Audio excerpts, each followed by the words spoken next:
আর কোত্থেকে ফল ফুট কিনবি? ভাই তুমি কোনো চিন্তা করো না, তুমি ওষুধ পাতি ঠিক মতো খাও, আর টাকা পয়সা আল্লাহই ব্যবস্থা করে দিব। হরজত, তারপরও টেনশন হয়, তোর চাকরিটাও নাই, কোত্থেকে তুই ফল ফুট কিনবি, কোত্থেকে তুই ওষুধ কিনবি? আমার টেনশনে ঘুমোয় না। আচ্ছা ভাইয়া, তুমি বিশ্রাম নেও, আমি যাই দেখি কোনো কাজের ব্যবস্থা করতে পারি কিনা। কাজের ব্যবস্থা যদি করতে পারি তাহলে তোমার জন্য কিছু ফলমূল কিনে আনমনি। ভাই তুমি কোনো চিন্তা করো না, তুমি শুয়ে পড়ো। উহ, পুরা শরীর ব্যথা, আমি মনে আর বাঁচবো না। এই হলো ভাই আসল কাহিনী। আসলে ছেলেটা অনেক গরিব, তার উপর আবার হ্যার বড় ভাই অনেক অসুস্থ। ছেলেটা একটা জব করতো, এই কয়েকদিন আগে জবটা চলে গেছে। শুনেছিলাম ডাক্তারে বলেছে তার বড় ভাইকে কিছু ফল ফ্রুট খাওয়ালে কয়েকদিনের মধ্যে সুস্থ হয়ে যাবে। ছেলেটার চাকরিও চলে গেল, আর হাতেও তেমন কোনো টাকা পয়সা নাই।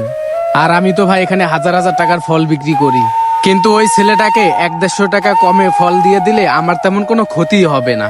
হয়তো আমার লাভের অংশ থেকে কিছুটা ঘাটতি হবে, তবে আলহামদুলিল্লাহ আমি চালাই নিতে পারবো, আমার কোনো সমস্যা হবে না। ও, এ বিষয় আমি তো আর ভাবছিলাম তুমি ব্যবসার ক্ষতি করতেছো। না ভাই, ব্যবসার ক্ষতি করব কেন? এই ব্যবসা করেই তো আমার রুটি রুজি চলে। আর আমি এমন কোনো কাজ করব না যাতে আমার ব্যবসার ক্ষতি হয়। আমি যেটাই করি অনেক ভেবে চিন্তে করি। হ্যাঁ তাম্বির, তোমার কাজটা দেখে আমার অনেক ভালো লাগছে। আর একটা কথা, ওই ছেলের যদি ফল লাগে তাহলে আমি তোমাকে দেবো, ঠিক আছে? আচ্ছা ঠিক আছে ভাই, তাহলে চলেন দোকানের দিকে যাই।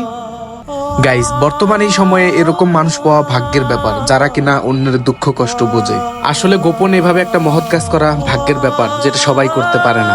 আর আমাদের এই ভিডিওটি আপনাদের কাছে কেমন লাগলো তা অবশ্যই কমেন্ট করে জানাবেন।